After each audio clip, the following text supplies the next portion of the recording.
हैं राजेश तिवारी जी। देखिए, तेजस्वी प्रण आया और इसके बाद अब आपका भी घोषणा पत्र आया है।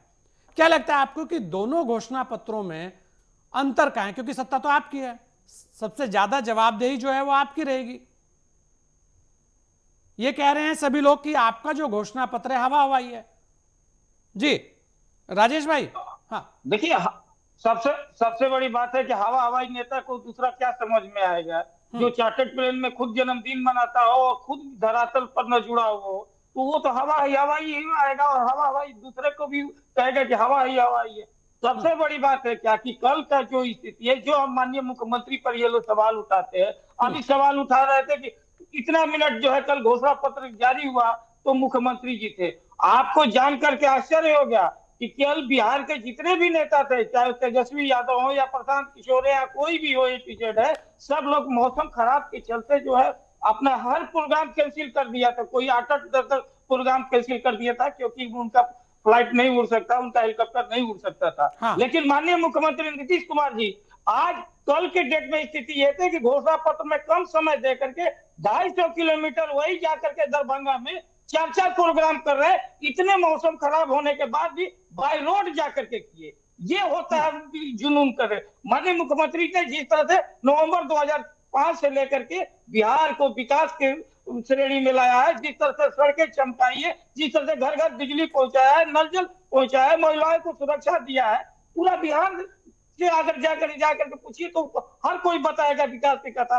आज अगर 5 साल 10 साल के बाद कोई पटना में आ रहा तो भूल भुलैया हो जा रहा है। यहाँ तक कि आप युवराज जो है यहाँ का, वो भी जाते हैं तो गंगा के मैरिन ड्राइव पर जाकर के रील बनाते हैं। सिंगापुर से इनके बहनें आती हैं तो वो भी जाकर के घूमती है कि पटना कितना बदलाव हो गया। हर चीज क्षेत्र में बिहार का विकास हुआ है। और सबसे बड़ी बात है कि माननीय मुख्यमंत्री जी ने 14 करोड़ बिहारियों को बिहारी होने का गर्व महसूस कराया, जो इनके समय में एक शर्म महसूस होता था, क्योंकि जो 118 नरसंहार होता था, बिहार का कोई मॉडल नहीं था। जो राजेश भाई आप बिहार के देखें, लिए राजेश भाई जन सुराज जो है, उस राजेश समय भाई तक ये बिहार में जी, नहीं थे। राजेश भाई जन जी सुराज के जो जी अध्यक्ष हैं संजय ठाकुर जी जो बोल रहे थे, प्रशांत किशोर जी तो आपके बहुत घनिष्ठ साथी रहे हैं और सबसे ज्यादा आरोप वही लगा रहे हैं। वो कह रहे हैं कि यहाँ कुछ है ही नहीं। चलिए, राकेश रंजन जी का अब आरोप तो देखिए, भाई विपक्ष में, विपक्ष के आरोप बनते हैं, वो बड़े विपक्षी दल हैं और सत्ता उनके हाथ से छीनी है। आप उनके कभी दोस्त होते थे, अब आप उनके विपक्षी खेमे में हैं। हाँ देखिए, प्रशांत किशोर जी न 3 में है न 13 में, उनका चर्चा ही बेकार है। सबसे बड़ी बात है कि इतना तेजी से ग्राफ गिरा है कि जिससे कि सबको ही आश्चर्य हो रहा है। क्योंकि सही बात है, जब आप हवा में रहिएगा, जब आइएगा धरातल पर तो ये होगा। अब हाँ बताइए, कोई पार्टी का, हम लोग तो कहते थे कि ये अरविंद केजरीवाल हैं बिहार के, लेकिन ये तो अरविंद केजरीवाल से भी भगोड़ा साबित हुए। कम से कम अरविंद केजरीवाल तो ये थे ना कि शीला दीक्षित जैसे विकास के लिए जो बात थी उनके खिलाफ लड़े। अगर वो हार जाते तो उनका राजनीतिक करियर खत्म हो जाता, पार्टी खत्म, लेकिन लड़े। ये तो ऐसा हुआ कि पहले ही रण छोड़ करके भाग गए। जो वादा करते थे कि हम लड़ेंगे, हम बिहार बदलेंगे, और अपने भाग गए। उसके जानते हैं सबसे बड़ी कारण क्या है संजय जी? उनका सबसे बड़े कारण क्या है, जो अभी आपके जन सुराज के प्रवक्ता बोल रहे थे कि इतने मुख्यमंत्री बना दिए, ममता बनर्जी को बना दिए मुख्यमंत्री, नीतीश कुमार को बना दिए, चंद्रबाबू नायडू को बना दिए, इनको बना दिए, उनको बना दिए, प्रधानमंत्री तक बना दिए। और चुनाव लड़ते तो ये हार जाते ना। हारना तो श्योर था ही। तो लोग कहता था कि ये खुद प्रधानमंत्री या मुख्यमंत्री का जो दावा कर रहा, ये खुद विधायक में अपने में हार जा रहा, तो क्या होगा? अब बताइए, जिस मतलब आप कह रहे हैं डर लग गया पार्टी का प्रशांत जी नेता को। ही लड़ने के लिए ना हो, हाँ जिस सेना का सेनापति लड़ने ना जाए, वो कहे कि हम सेना को पीछे से पुशअप देंगे।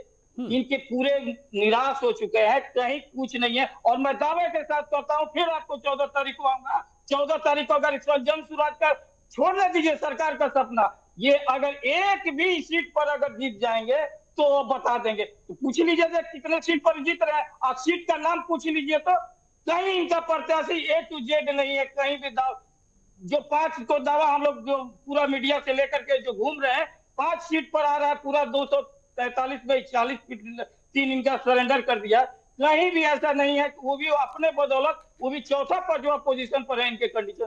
तो जन सुराज का कोई अस्तित्व नहीं बचा हुआ। 14 के बाद ही फिर से जो अपने पुराने धांधे पर है, और एक संजय जी, आप तो देश के वरिष्ठ पत्रकार है, आप बता दीजिए कि प्रशांत किशोर जितने भी पार्टी का काम किए हैं, अगर कोई भी पार्टी उनको फिर से दोबारा पूछी हो, क्योंकि आपके घर अगर कोई टेंट टेंट वाला आता है, खाना बनाने वाला था, या पंडित जी आते हैं, अच्छा अगर जो पूजा करते हैं, अच्छा अगर खाना बनाता है, तो उसको दोबारा हम आयोजन करते हैं तो पूछते हैं। इनको क्या कारण है कि देश का कोई भी पार्टी फिर से दोबारा इनको रिपीट नहीं किया है, ये बता दीजिए। ये तो आप देख रहे हैं, कोई भी ममता बनर्जी उसके बाद पूछी क्या? उसके बाद कांग्रेस पूछा क्या? उसके बाद तेलुगु देशम पूछा? कोई भी पार्टी है कि कोई भी इनको दोबारा नहीं पूछा। तो आप लास्ट, हम लोग गांव देहात के रहने वाले हैं, लास्ट में जो रिटायरमेंट होकर के आता है तो गांव में वो गांव सुधारने का बात करता है, वही है। सब जगह से ये रिजेक्ट अब हो चुके हैं, तो बिहार सुधारने का। अब बिहार में भी इनको 14 तारीख को इनका अंतिम विदाई करके हर बिहारी इनको प्रणाम कर लेगा।